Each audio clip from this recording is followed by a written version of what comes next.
new face shield a little while ago. I figured my other one had been probably used up as far as the visibility that I had with it.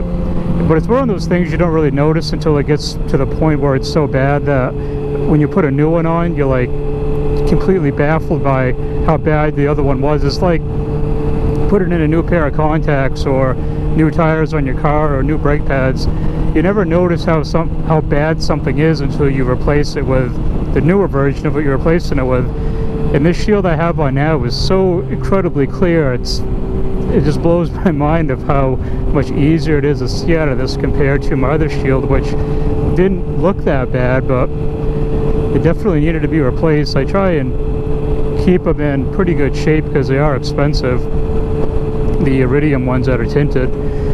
So I try not to scuff them up, and I'm careful when I clean them, but after a while there's nothing you can really do, where they get so splattered with bugs and hit with debris from the road that eventually they just warrant replacement. And I'm definitely glad I got one early on this riding season. I had planned to do this video a few videos ago, but that's when I had the problems with my GoPro editing software, and my videos were not coming out anywhere close to anything that I could post. So I ended up scrapping a lot of video and wiping my laptop and starting over, which fixed the issue. I had no idea what it was. I don't know if it was QuickTime out of date, or GoPro Studio out of date, but I'd updated everything that I could think of that was affecting the video, but nothing was helping.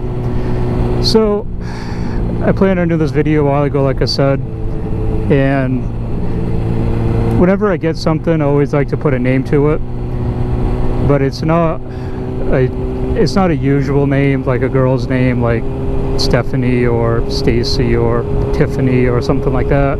I don't like to name the things that I own just straight up girl names. I always like to try and elaborate it on a little bit more, something that shows a personality of what it is that I own.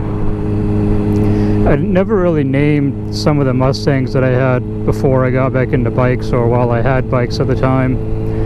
I had a 94 Cobra a while ago, which I never really put a name to it, except at the end it was known as the Money Pit because of all the money that I sunk into it. But my other CBR that I had before this one, which started out as Tribal Orange, I called that one the Angry Pumpkin because it was orange like a pumpkin, and the tribal paint scheme on it, or decal kit, made it look a little mean, so I named it the Angry Pumpkin. And once I converted it over to the Red Bull bike, it kind of couldn't really name it anything other than the Red Bull bike, so that's the name that kind of stuck with that one. Once summer hits, North Conway, New Hampshire is an absolute clusterfuck. And it's even worse this weekend because it's bike week. But even without bike week, once July hits and tourist season really opens up, I try and take the route that goes around the main strip through North Conway, which I just came off from. Because if you go straight up the main drag, it takes forever to get through it. And in the summertime on a bike, and it's hot as hell, you don't want to be sitting in traffic like that for too long. I did buy, I guess it's called a compression shirt. It's called Heat Out, and you wear it as a regular shirt, and it fits really tight to your body, and it helps to expel a lot of the heat that you get from riding. And I'm wearing this today, and it's probably in the mid 70s to 80, and I would say it works really well. I'm really quite impressed with this thing. Other than when I've been stopped completely in traffic, I haven't felt hot at all, and as soon as I get moving again, I feel so much cooler. And I have my backpack on today because I have my camera with me that I just bought, so I'm not getting any ventilation through the back of my jacket because of the backpack being against it. But even without that, it's just amazing how much cooler I feel. I mean, usually in weather like this, when I came to a stoplight or slow traffic, I would have sweat pouring down my back, but not even close to that now. I mean, it feels a little bit warm and hot, but definitely an improvement. I would say they have a Mini Cooper convention today.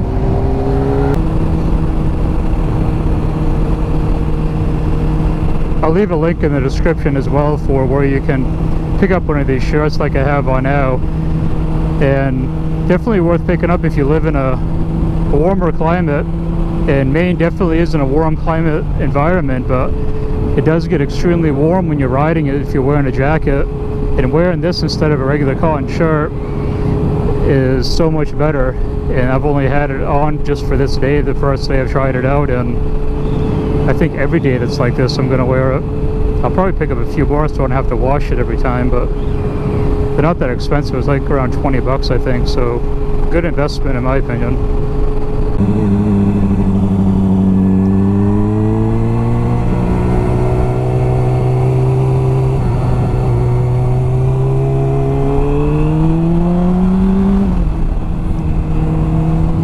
So back to the original topic of what to name the Graffiti RR.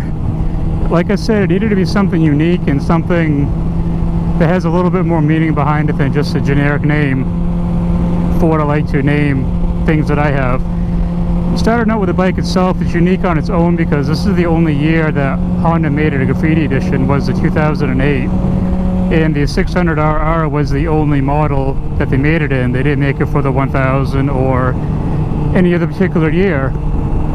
So on its own it's unique to begin with, and even though you can buy these graphic kits if you want to, it's not like it's a special limited edition bike or something like that, but as far as getting it from Honda factory, yeah, it's a little bit unique on its own.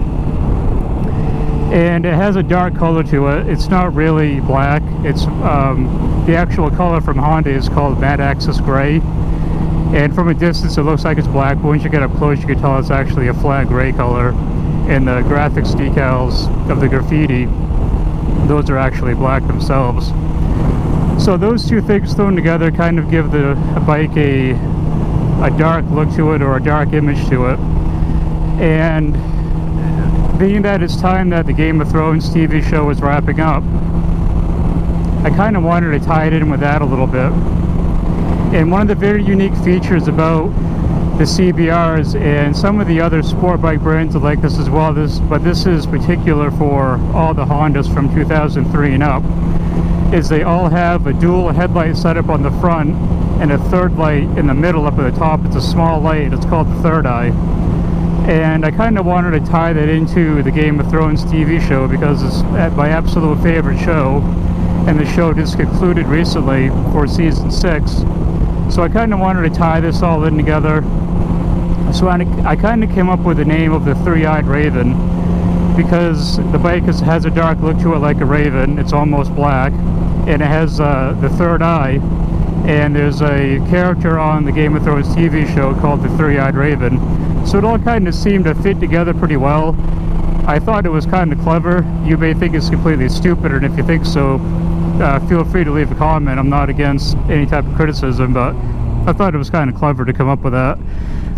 And as far as the Three-Eyed Raven goes in the TV show, I don't want to give away too much of it because it's a particular character that has a significant meaning in the show, and I don't want to give away any spoilers for any people that are just starting the show or have not finished season 6 or anything like that. So I'm going to not elaborate any further on it, but that's pretty much my conclusion for what I wanted to make up a name for the bike. I thought it was unique and clever on its own, and it seems to fit the bike pretty well considering the look of the bike, and it has the 3 light setup on it as all the CBRs do. So I thought I'd leave it at that. Let me know what you think, and hopefully you agree with me. If not, that's perfectly okay too.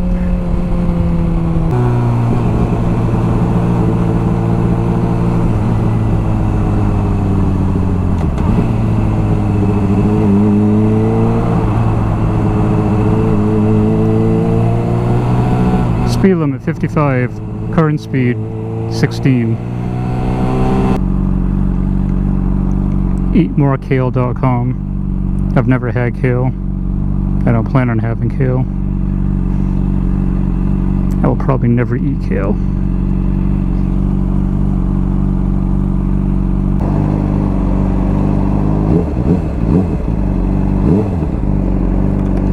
I often wonder why bikes rev their engine when they're stopped at lights.